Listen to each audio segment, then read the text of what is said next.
মর্যাদা আল্লাহ দেবে শহীদের, বলো সুবহানাল্লাহ।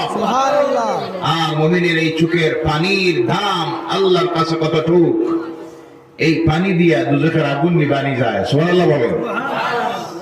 এই পানি দিয়া জীবনের গুনাহ মাফ করা যায়, সুবহানাল্লাহ বলেন।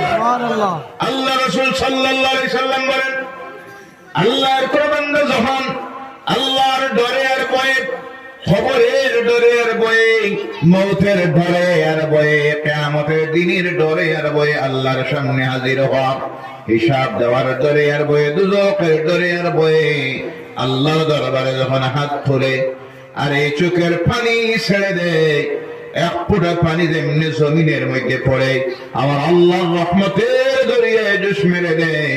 আল্লাহ বলে, ও আমার বান্দা বান্দিরা, তোর জীবনের সমস্ত গুনাহ মাফ করে দিলাম।